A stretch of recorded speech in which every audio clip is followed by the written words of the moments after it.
ladies and gentlemen, kings and queens in waiting, let me ask you something. If God created the universe, don't you think he knows something about how wealth works? See, too many people are out here chasing riches like the world made them. They see the strength of them, but the truth is the world doesn't create wealth. Earth is just where it manifests. So today I want to give you heaven's rules for earthly riches, not gimmicks, not hustle culture, but divine laws that don't just bless your bank account. They bless your legacy. They see the strength, the word. In the beginning was the word, and the word was God. That's not just theology, that's economics. That's divine strategy. That's heaven revealing the blueprint for how everything begins. You see, most people think wealth begins with work. They think it begins with grinding, with net branding, with building, but they're starting in the middle of the movie. If you want to create riches that last, if you want to build wealth that carries generational weight and eternal significance, you can't start with action. You've got to start with revelation. The word is not just a book. It's a voice. It's an instruction. They see the strength. It's an assignment. It's God speaking directly to the blueprint of your destiny and calling out the riches he's already placed inside you. You don't create wealth. You reveal it. The word activates what's already yours. That's when the first step to earthly riches is not doing more. It's hearing before God got Adam work, he gave him a word. Before Noah built the ark, he heard a word. Before Abraham owned land, he received a word. And before Jesus turned water into wine, Mary told them, whatever he says to you, do it. That's the law of abundance right there. You don't need another side hustle. You need clarity. You don't need more products. They see the strength. You need more presence. Because when you have a word from heaven, you can walk into boardrooms you've never trained for, lead people you never thought would follow you, and build structures you never imagined you had the capacity to build. The word of God doesn't just guide, it activates. And that word doesn't start with your logic. It bypasses your limitation and speaks directly to your potential. It pulls you from where you are and stretches you into where you were designed to be.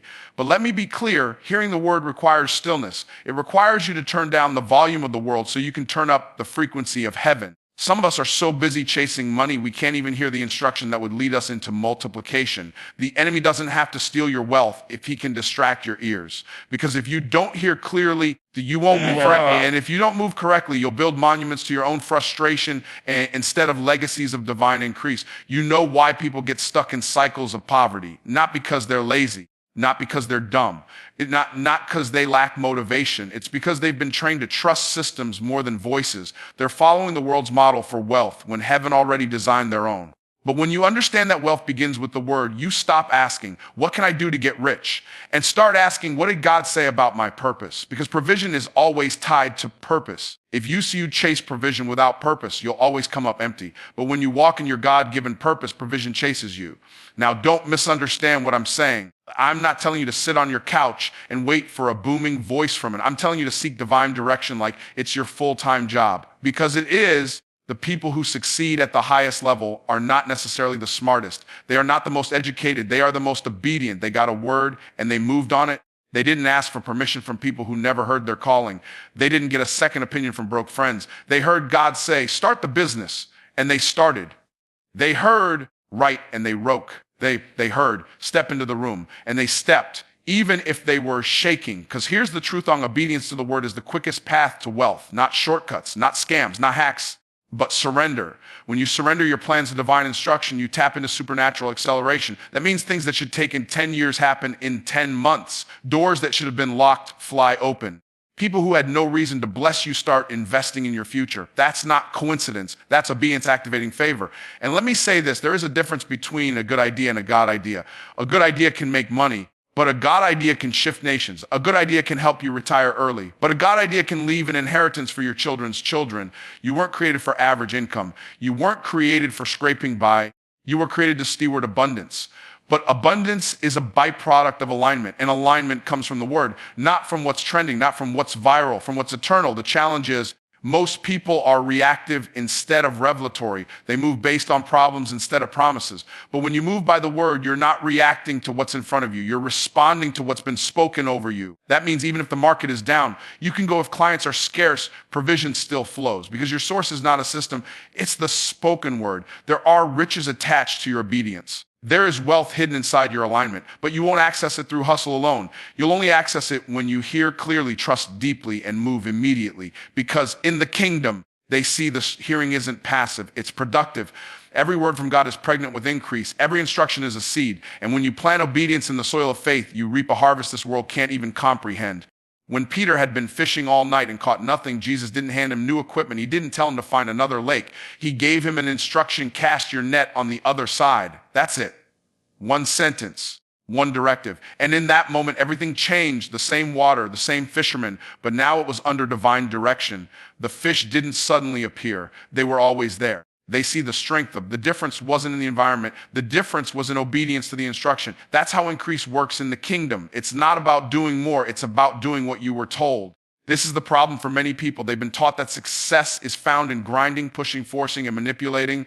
But true kingdom wealth doesn't come through chaos. It comes through clarity. Increase is not a reward for activity. It's a result of obedience. The instruction is the multiplier. You can work for years and see nothing, and one divine instruction can produce more in a moment than you could generate in a decade. They see the strength of. That's why the people who walk in supernatural abundance aren't always the smartest or the strongest. They're the most obedient. They move when God speaks. When heaven gives you an instruction, it's not asking for your opinion. It's inviting you into alignment. And alignment is where the flow is. See, people pray for favor, but favor flows through instruction. People ask God to bless their business, but ignore the strategy he already gave them. They want supernatural outcomes, but reject supernatural guidance. That's backwards. God doesn't bless your plan.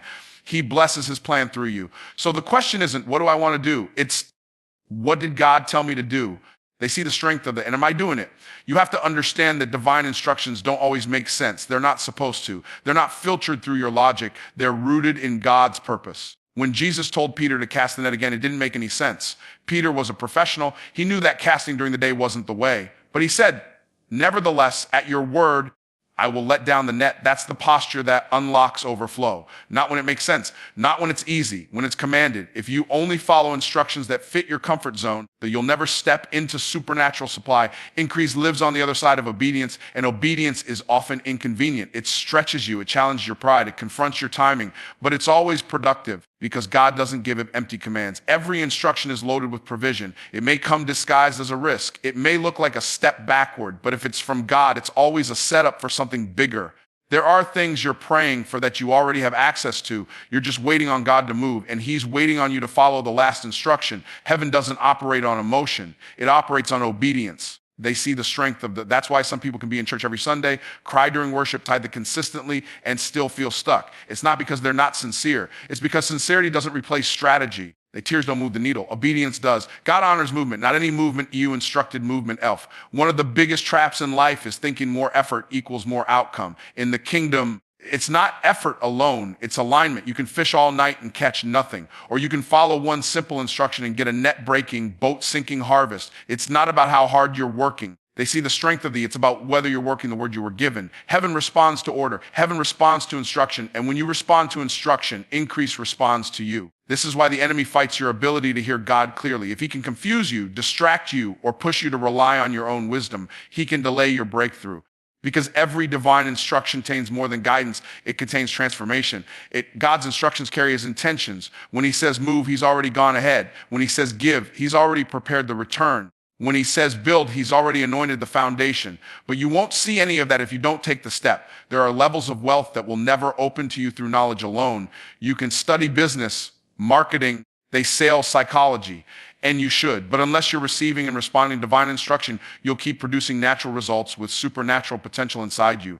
The most dangerous thing is to be effective in something God never told you to do. You might be admired by people, but unaligned with purpose.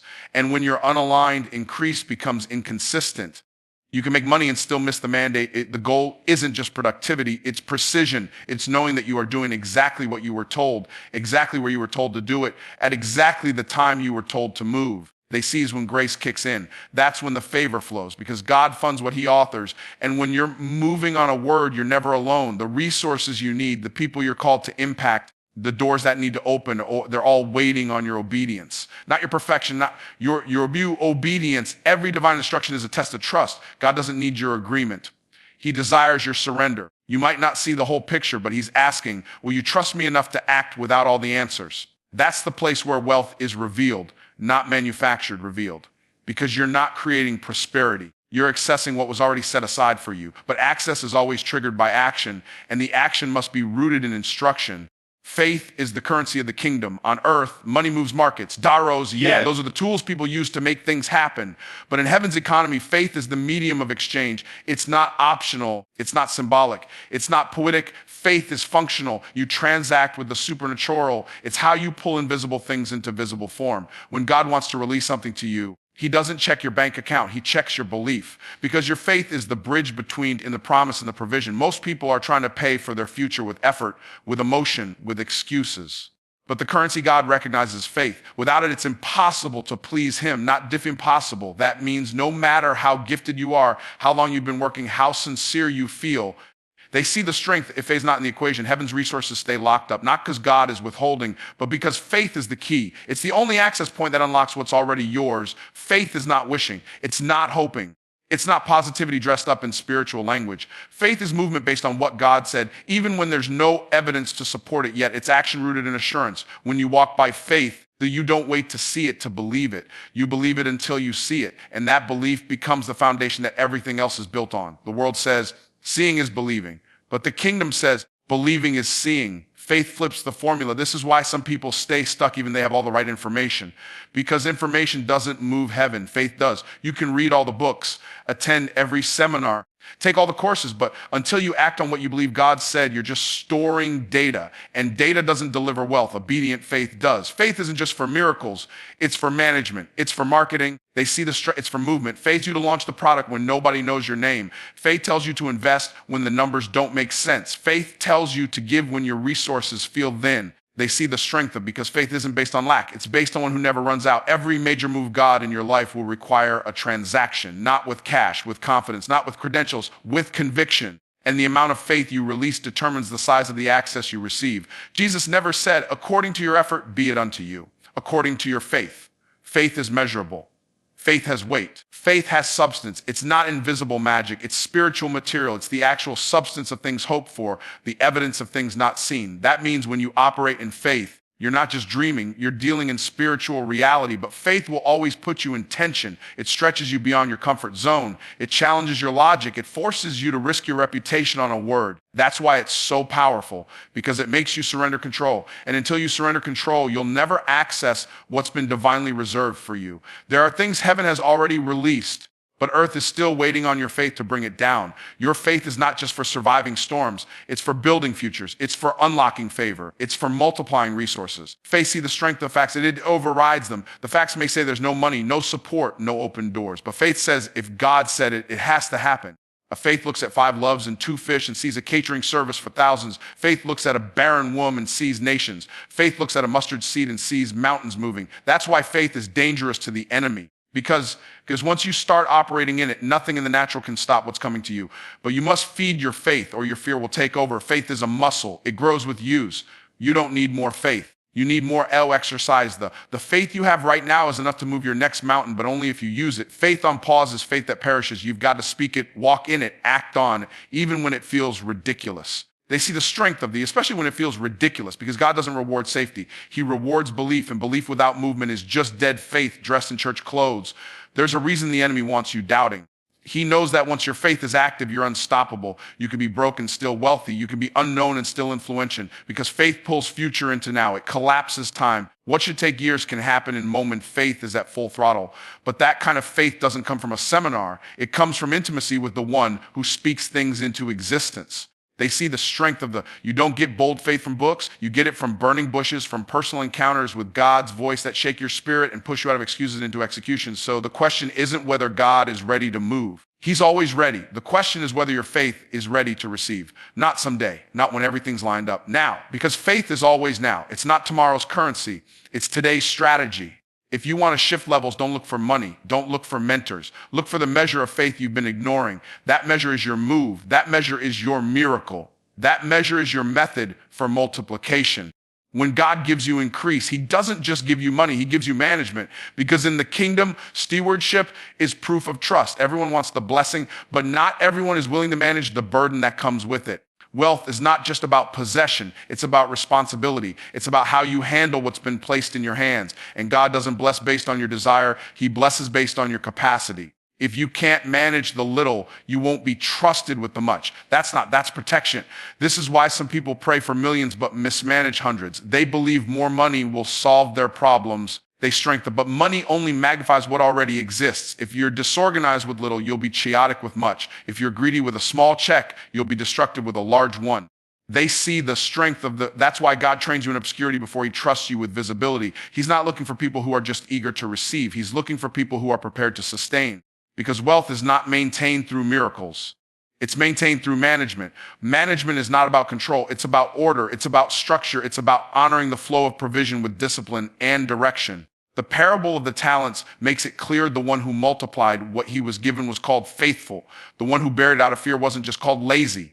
He was called wicked. Why? Because mismanagement is not just inefficient. It's offensive to the one who gave the gift. When you mishandle what God gave you, you're not just delaying your own destiny, you're disrespecting divine trust. There's a reason stewardship comes before overflow. Because if you can't handle managing what's small, the increase will crush you. People want to own businesses but can't track a budget. They want to invest but refuse to study. They want employees but can't manage themselves. God doesn't skip steps. He elevates based on stewardship. He promotes based on preparation. You don't attract wealth just because you want it. You attract it because you're ready for it. Readiness isn't about being perfect. It's about being positioned. It's about living in a way that says, if God puts more in my hands, I already know how to handle it. That means managing your time like it matters. Managing your relationships with honor, managing your energy with strategy. Every area of your life is a stewardship test. How you treat your body, how you steward your mind, how you govern your emotions. These are all indicators of whether or not you're ready for the next level. People think management is boring, but management is where the miracles become movements. It's where overflow gets sustained. When Jesus fed the 5,000, he didn't just multiply the loaves and fish. He told the disciples to organize the people into groups. He told them to collect the leftovers. That's divine management because God is not wasteful. He doesn't release overflow where there's disorder. Structure attracts sustainability. If your life is out of order, you'll only see temporary blessings. But if your life is in order, blessings will find a place to rest. The enemy loves chaos because where there's chaos, there's leakage. You might have income, but you'll leak opportunity. You might gain clients, but lose credibility. You might see growth, but sabotage it with unwise decisions. So the real warfare isn't always in your external environment. It's in your internal systems. Are you disciplined? Are you tracking what comes in and what goes out? Do you know your numbers? Do you understand your responsibilities? Because if you're not managing it, you're not ready for more of it. Management is how you show gratitude, not with words, but with systems. You don't say thank you to God just with praise. You say it with planning. You say it by maximizing what he's already given you. You say it by not complaining about what's missing while ignoring what's in your hand. Gratitude without management is emotional noise. But gratitude with stewardship becomes preparation for promotion. Wealth flows through those who know how to handle it. That's why people who win the lottery often end up broke. They received a miracle but lack the mindset. And if your mindset isn't managed, your money won't be either. Your external world can only rise to the level of your internal systems. So if your mind is messy, your money will be too. But when you manage your thoughts, manage your habits, manage your daily actions, you begin to build a container that can hold the blessing. Without management leads to waste. And waste is the enemy of kingdom expansion. God wants you to grow, but he also wants you to sustain. He wants you to expand, but not at the expense of your order. That's why the word says, let all things be done decently and in order. Because where there's order, there's room for overflow. Where there's stewardship, there's a signal sent to heaven. This one is ready. Stewardship is not just financial, it's strategic. It touches everything. How you steward your words, how you steward your vision, how you steward your influence. Because when God increases your platform, it comes with pressure, and pressure without preparation leads to collapse. But when you've built the systems, when you've passed the stewardship tests, when you've organized your life according to divine instruction, you don't just receive wealth, you retain it, multiply it, and pass it on. Prosperity in the kingdom is not a matter of chasing after money, but a matter of becoming someone money is assigned to follow. There's a difference between running after riches and being positioned so that riches run after you. Scripture doesn't say blessings will come if you hustle hard enough or network wide enough. It says blessings will overtake you if you obey the voice of the Lord. That means wealth isn't something you strive for. It's something that responds to your alignment. It's not about pursuing paper, it's about pursuing purpose. And when purpose is pursued with precision, provision becomes a natural byproduct. Most people are trying to get rich by mimicking systems they don't understand, following trends they can't sustain, or adopting habits that don't match their calling. That's why there's so much frustration in the marketplace. They see the strength of the people are copying behavior, but missing the principle. They want the fruit, but haven't become a tree that bears it. In the kingdom, prosperity is not produced by imitation. It's produced by identity. When you understand who you are and what you're assigned to do, resources are drawn to that assignment. God funds what he authors, and if he gave you a mandate, he also planned for the means. The problem arises when people try to manufacture prosperity out of purpose. That's when wealth becomes a weight instead of a witness. It becomes something you fight to keep rather than something you're trusted to manage. Because money without mission becomes misdirection. And if you don't know why you have it, you'll use it to build what won't last. You'll feed your ego instead of fulfilling your purpose. And then you'll find yourself constantly striving, comparing, constantly spending energy trying to maintain an image instead of expanding the impact. Prosperity flows where purpose is honored.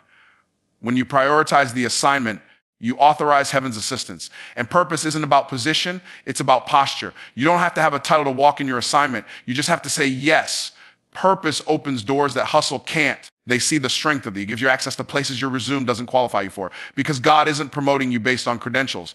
He's promoting you based on calling. And when you walk in that calling with clarity, money becomes magnetized to your movement. But clarity doesn't come from the crowd. It comes from the secret place. It comes from time with God, from conversations with the Creator about why you were born, what problem you're here to solve, who you're called to serve, and how you're supposed to serve them. Because until you know that, you'll always be vulnerable to chasing the wrong things.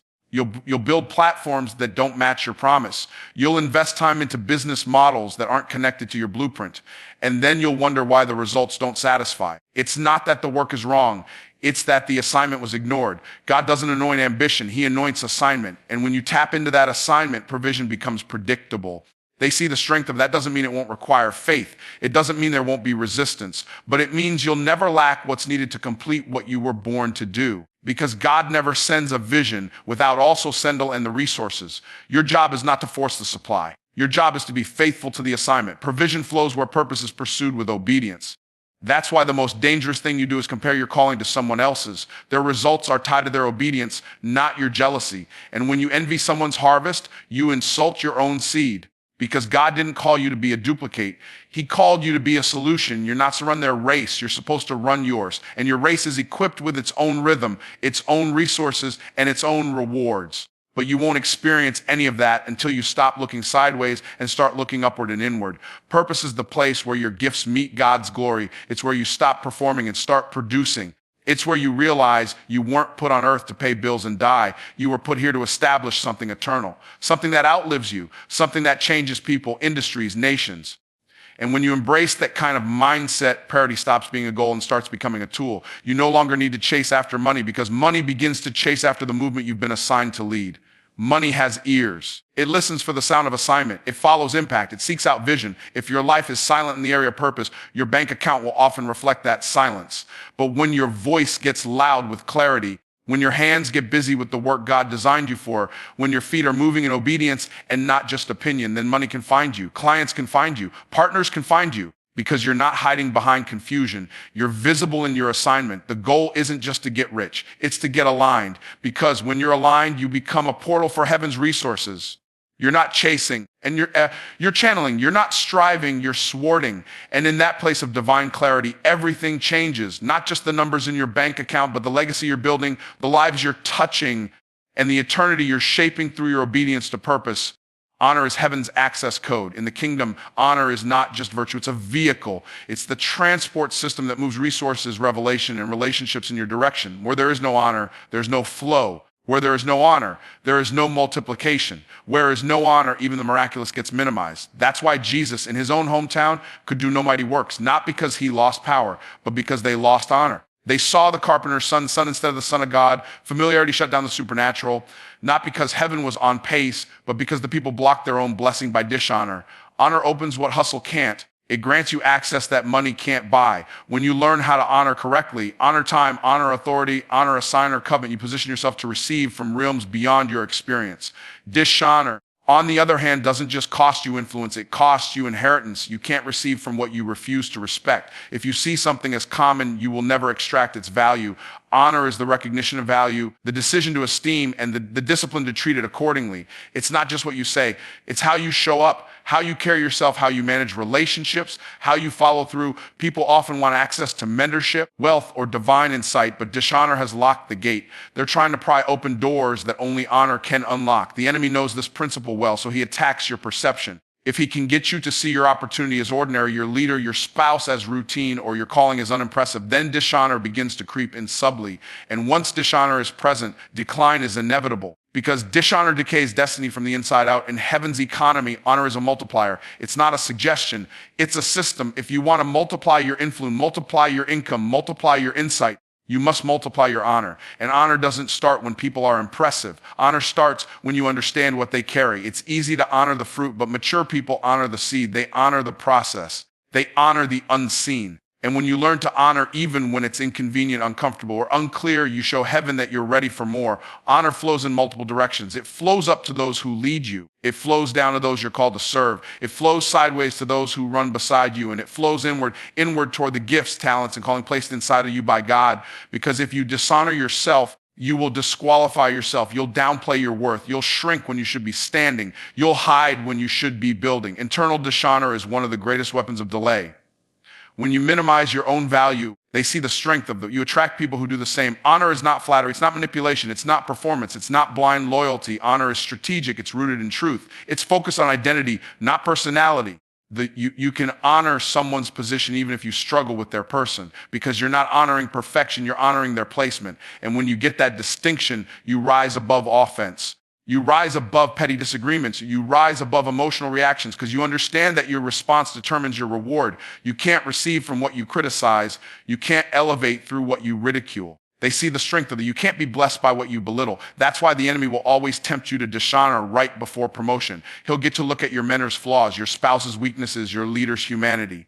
Why? Because dishonor disqualifies you without anyone having to fire you. It takes you out of position before the breakthrough comes. And all the enemy has to do is shift your perception. If he can distort how you see someone or something, he can disconnect you from the flow they were designed to release into your life. In every season of increase, God will test your honor. He will put you in proximity to someone carrying what you've been praying for. But how you handle their humanity will determine if you access their anointing.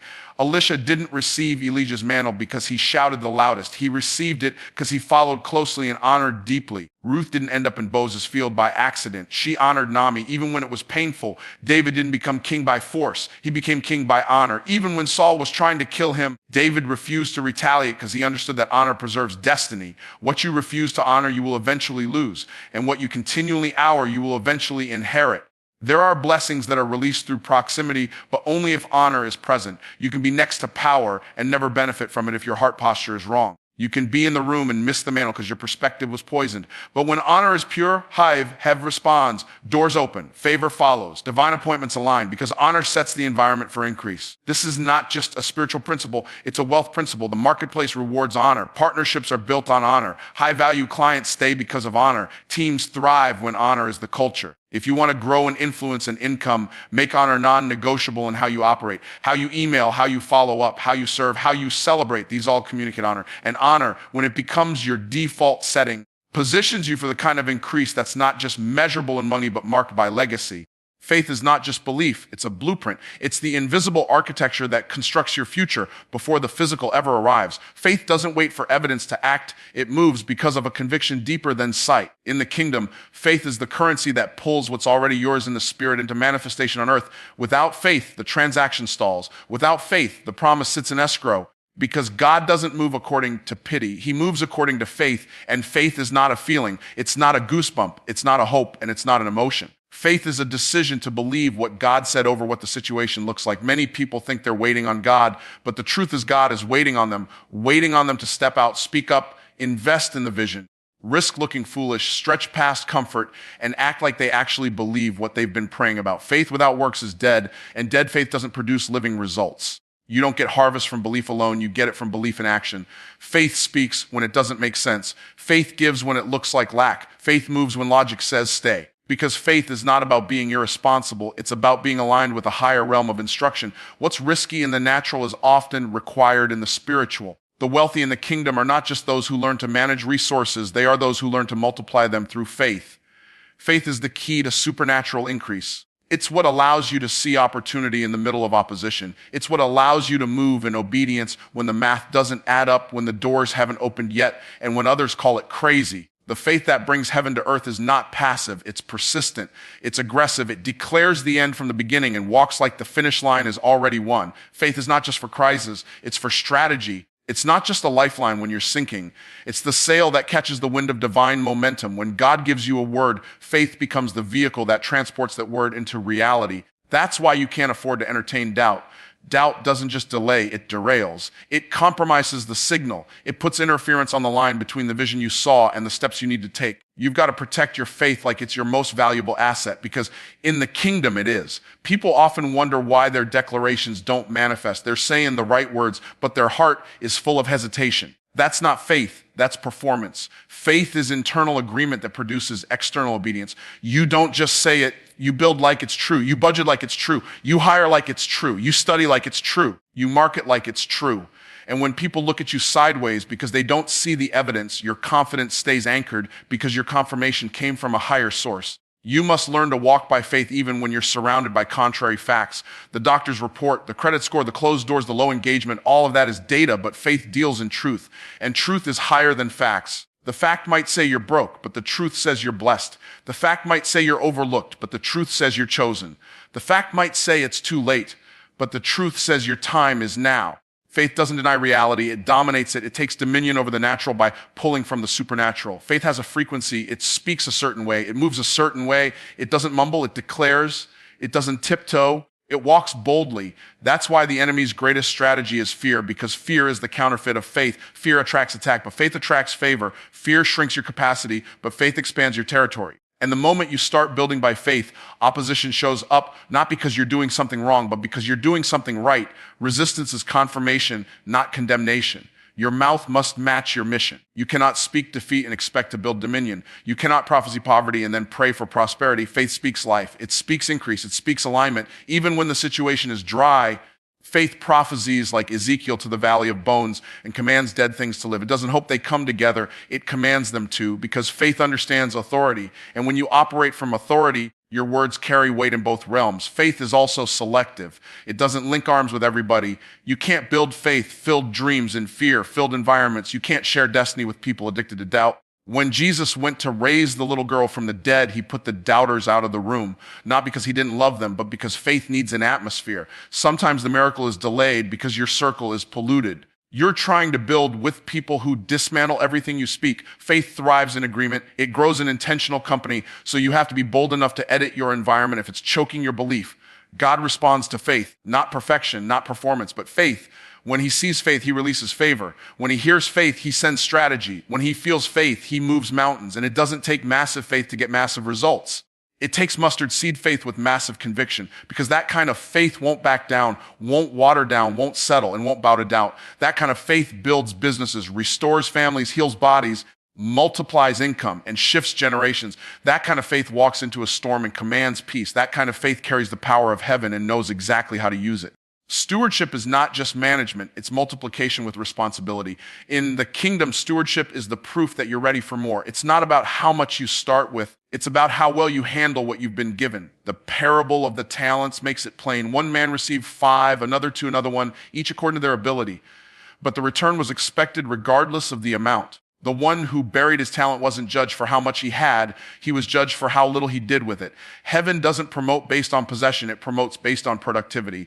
When you steward well, you show God you're ready for the next dimension. Many people are praying for increase, asking for more resources, more clients, more visibility, more favor, but they haven't passed the test of stewardship in their current season. If you can't manage the few, why would you be trusted with the many? If you can't be disciplined with small dollars, why would heaven release large ones? Kingdom prosperity is not triggered by volume. It's triggered by responsibility. When you are faithful with little, heaven sees that as a signal to release much. The way you treat what you already have determines what you qualify for next. Stewardship is about more than money. It's how you handle your time, your relationships, your influence, your body, your gifts, your opportunities. Every area of your life is an account you've been assigned to manage. And you will either increase that account through intentionality or diminish it through neglect. The difference between wealthy people and broke people in the kingdom often has less to do with luck or favor and more to do with stewardship. You can't multiply what you constantly mismanage. You can't harvest from a field you refuse to cultivate. Excellence is not a personality trait, it's a stewardship decision. People say things like, when I get more, I'll do better. But stewardship doesn't start when abundance shows up. It starts in the season of not enough. It starts in the hidden place. It starts when no one's clapping, when you're making something out of nothing, when you're being excellent with what looks insignificant. It's how you respond to a little paycheck, the small audience, the short deadline, the limited help. When you show God that you can treat small things with big vision, He upgrades your access. Favor flows where stewardship is honored. In the marketplace, stewardship becomes a magnet for opportunity. When you deliver what you promised, when you over-deliver what you were paid for, when you show up early, follow through, stay consistent, your brand begins to preach a message before you say a word. You become trustworthy, and trust is a currency. High trust individuals attract high-value contracts. But the trust begins with how you steward the unseen, because you don't just manage for people, you manage for God. And God sees what people miss.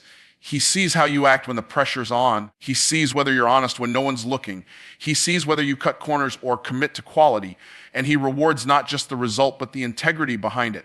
Stewardship also includes how you handle your thoughts, your words, your emotions. If you let negativity run unchecked in your mind, you're mismanaging your mental real estate. If you speak defeat over your life or your business, you're mismanaging your voice. If you react emotionally instead of responding strategically, you're mismanaging your influence. Every area of your being is a garden. What you plant, water, and protect determines what grows. You cannot expect an orchard of blessing if you plant seeds of fear, doubt, and disobedience. Stewardship starts on the inside before it ever manifests on the outside. You have to treat your assignment like it's already global. Even when it's still local, that's stewardship. You have to build systems before the clients come. Prepare content before the demand increases. Develop discipline before the pressure rises. Most people wait until the platform is large before they get serious. But in the kingdom, the platform increases because you got serious before it was large. That's what heaven watches for, not performance, preparation, not hype, habit. When you build like the overflow is inevitable, heaven treats it as inevitable. Stewardship is also a heart posture. You don't own what you've been given. You manage it on behalf of the King. Your business belongs to God. Your gifts belong to God. Your income belongs to God. You are the manager, not the master. And when you understand that, it changes how you treat everything. You don't hoard. You sow. You don't boast. You bless. You don't take shortcuts. You build with legacy in mind. You understand that what's in your hand is part of something much bigger than your comfort. It's part of your calling. There's also the stewardship of seasons. Every season comes with an assignment. Some seasons are for sowing, others are for reaping, others are for pruning, and misreading your season can lead to missed strategy. Some people are harvesting when they should be resting. Others are planting when they should be scaling. Discerning the season and stewarding it well is how you accelerate growth. Rushing through a season leads to shallow roots. But when you honor the pace of the process, your growth becomes sustainable, not just successful. Stewardship doesn't guarantee ease, but it guarantees reward. It aligns you with heaven's flow. It positions you for overflow, not by accident, but by alignment. The more you prove trustworthy with what you've been given, the more heaven entrusts you with what's next. Because in the kingdom, God does not waste resources. He places them where stewardship is proven.